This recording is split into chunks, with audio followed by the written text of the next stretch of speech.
Hello folks, and welcome to another episode, and welcome to our Maxus ED7. This is an L1H1. It's got an 88.3 kilowatt hour battery, and if you read the adverts, a range of over 340 miles. I'm going to show you all the good bits.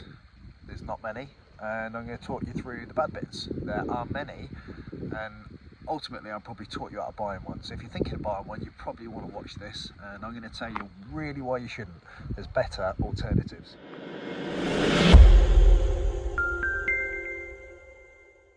Please remember to check out our other videos and click on the subscribe button and click on the bell icon so you get notifications each time we upload another video. Okay, first of all, let's just have a look at it. I don't think it's a bad looking van. I'm not massively attracted to it. It's just the van. The looks don't bother me, they don't offend me. I'm sort of neither here nor there. I think there's better looking vans. I apologise about the wind, folks. It's blowing a hoolie today. And that's the front end. So yeah, it's sort of Marmite. You either like it or you don't, but for a van, I don't really care what it looks like. Let's have a look inside. So these rear doors, you can pop this out and then throw them around so they're flat. It's quite windy, so they want to come back, but there you go. You can pull them around like that. Let's just zoom out a little bit. Okay, so we've had it racked out. It is rammed full of parts. I mean, there's a lot of weight on this van. Up there you'll see an inverter, and then you'll see our battery compressor.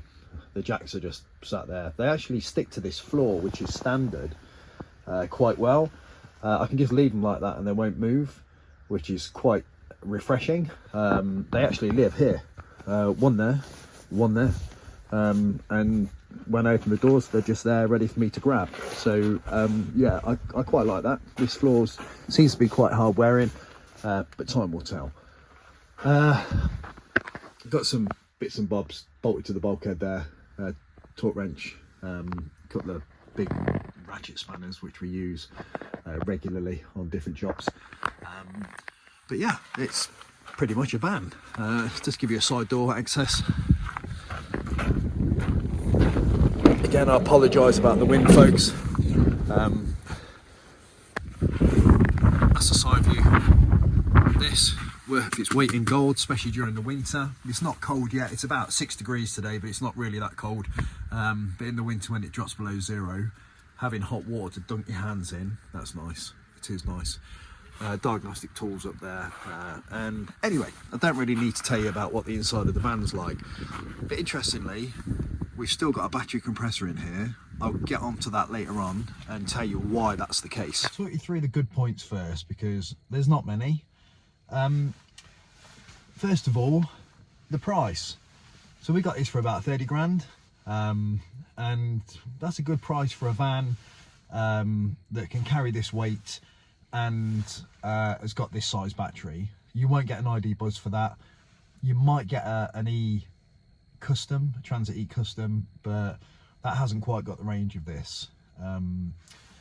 So yeah, not a bad price. We're happy with that. The range, it's actually got decent range and it's quite efficient. It's running at currently about 3 miles per kilowatt hour, which it's got about an 80 kilowatt hour usable battery, so that works out about 240. For me, I just say 200 miles, and it'll do 200 miles for about £5. So from that perspective, that's pretty good. £5 for 200 miles, you can't get near that in an internal combustion van. The regen's fantastic. Really slows the van down well. It didn't seem to make any difference when we put the weight in. The regen just slows the van down well, so the brakes are going to get very little use. The headlights, it's got full LED headlights, and they're ace really. I'm really impressed by them. I really struggle with driving at night now because I'm 50, and if you put a bit of drizzle on the screen and give me halogen headlights, it's a real issue. So these headlights make a massive difference. The difference is literally night and day. So yeah, quite impressed by those. It's got 360-degree cameras, so like a bird's eye view, which are really good. It's got one at the front, one at the back, and one under both side mirrors, and they actually work quite well, although the definition's sketchy, if I'm honest. It's better than not having them. It's got a heated steering wheel, which is nice. It can just be flicked on with a button on the steering wheel just here. I have that on quite a lot, and it drives the same with or without the weight in. So when this was empty, in fact it drives better with the weight in, I'd say. It's a little bit bouncy because it's set up to carry quite big weights. Put the weight in, and that made it just smoothed it out a little bit, but it also didn't make any difference to the range. So the range, the acceleration, it just doesn't seem to change regardless of what's in the back. And lastly, it's got a 5 kilowatt EPTO, or an electric power takeoff, which means you can drag 5 kilowatts out of the traction battery and power stuff in the back. So compressors, AC machines, and quite high power draining items, things that you just couldn't use unless you have massive leisure batteries and big inverters wired in.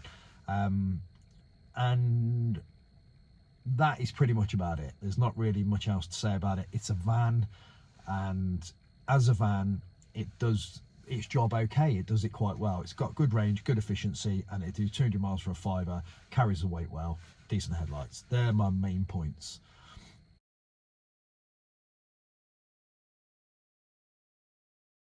There are a lot of bad points, and I've got to start off with the way it drives. It drives like an absolute bag of shit. It's the worst van I've ever driven. Now I know everyone's sitting there saying, hey, well, hang on a second, you test drove one of these for a week, and you're right, I did. And I don't know what happened, because I drove a L2 H1, so a little bit longer than this, same height, but it did have a 77 kilowatt hour battery in it. But there's not that much difference in weight. So I'm a little bit lost to how this one drives so badly, but it drives so badly. It's the worst van I've ever driven. I can't quantify it any other way. It's fucking awful. I'm going to stop there because I'm labouring the point and it just annoys me. The throttle mapping, so you'll be driving along and the power gauge is doing this. Now that's not much of an issue because it's just a gauge, but that gauge flicking up and down correlates exactly to the way it drives. So the power's going on and off like this, and I thought this is just me, and I don't remember feeling that on the van that I test drove for a week. So I thought, well, how can this one have it? So I sent Kate out in it, and she came back and she said, yeah, that's awful. And it does do that. It drives like this. Exactly what's happening on the power gauge. The van is doing this. Is shocking. If you drove it, you'd understand. Turning off the drive raids, that's just another thing on its own. I understand that everybody has these 2025 drive raids on the vehicles now. It's European law, and they're annoying, but a lot of manufacturers have designed a way to turn them off quite quickly and quite easily. Watch this. Normally I'd have it in ways, so there you go, I'm at a positive battlefield. So to turn off the drive raids, press the home button, sweep down, bang, bang, bang, bang. But there's another one, and that is this thing here. Oh, it would drive you absolutely crazy. And to turn that off, you can't do it just here. In this screen, and you can't customize it to add it. You gotta do this. I think it's in there, settings, and it's there. What is all that about? It's so badly thought out. It really is. So you've got to do that every time. So the heater controls, they're just here, and you do this. You go up, like that, and you go down. You've got physical buttons, and everybody raves about those because they can just do it quickly. Heat up, cool down, and that's nice. And the same for the fan, and down, like that. Okay, but this is what you're dealing with. What is this? What is this? A barometer, a thermometer. At least a thermometer's got bloody numbers on it. What we're doing there is, if you want to be really cold, you go that way. If you want to be really hot, oh Jesus, you go that way. But you got to guess if you want anything in the middle. So you want light blue, light red, white. I don't know what that correlates to, but what it correlates to me is a shit show. That is just badly thought out. I get in the morning, it's cold, want to put my heated mirrors on. What you got to do is do this into the heater, do this, and there they are. Click, you hear the relay come on and off, and there's the passenger heater seat. 3-stage, I think. Oh my days. Oh my God, my days. Yeah. This whole thing is pretty shite. Ambient temperature, 7 degrees. That's the only temperature gauge on here. You don't get that anywhere else on the vehicle. Add to that, there's no app. So I can't just get my phone in the morning, turn the heater on, and come out to a nice warm van, because we don't get it here. The paint, which we wanted this colour because it kind of suits our business colour, is so thin, I'll tell you what, I'll just show you. Okay, so this here, this was a plastic trim tool. Zoom in on that. The paint is so thin, and then if I come around here, can you see these little scratches here? I don't know if I'll be able to zoom in and show you these. Sorry about that. Don't think you can see them. There is scratches all across here, all across there, and all across there. Can you see that scratch there? That was a bush. This paint is so thin, if you look at it hard enough, it'll start to fall off. As standard, we've got these ED7 600Bs. And we've got 215 65 16s. I don't think these aid the way it drives. I really don't. It is a bit bouncy. As I said, it's less bouncy with the weight in it, but it drives equally as shite, loaded or unloaded.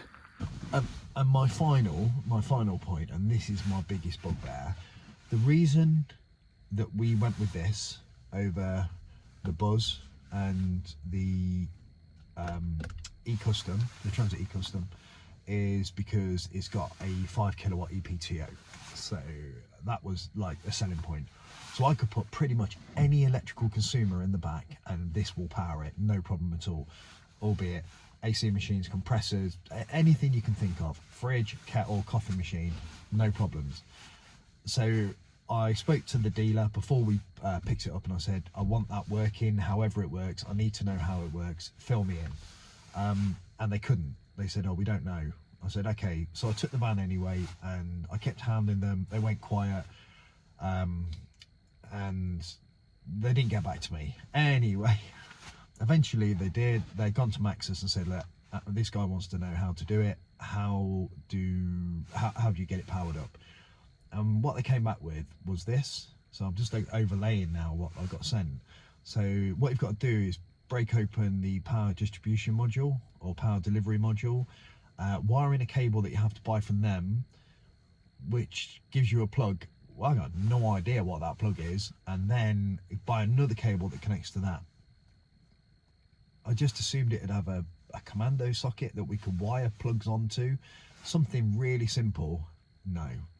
And that is the reason in the back there you can see a 2 kilowatt inverter, because I looked at what was involved and I thought, that I am not getting involved in this Mickey Mouse bullshit. To their credit, it's got the option for it. What they don't do is give you the full information and say, look, it's got a 5 kilowatt EPTO, but it's an absolute show to get it working, and you got to jump through hoops. And I'm an EV tech. I work on EVs. I know what I'm doing with them.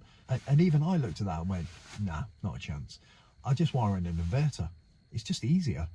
So the main reason for us buying this van over any of the alternatives was the fact that it had that EPTO. I could put it with everything else, but it hasn't got it, or it's just not as available as they let you believe. So that's where we are, folks. I've done 3,894 miles in it, and I can tell you honestly, I hate it. I do, I hate it. I'm going to offload it to one of our other technicians. I don't know which one yet, and he's probably going to be as off with it as I am. This is probably coming across quite negative, but I just want it to be honest, and I don't want somebody to go out and spend best part of 25-30 grand on a van that will potentially do the same to them as it has to us. It's nothing to do with it being electric. It's just a crap van. It's just the van is crap. The powertrain, the electric bit's actually probably one of the better bits. It's just not finished. It's just not refined. It's just they've executed it all really, really badly. Just don't do it. Go and buy yourself a Transit Custom. Honestly, you'll thank me for it. I'm going to leave it there, folks. So thank you very much for watching. We'll catch up with you soon in another episode. So bye for now.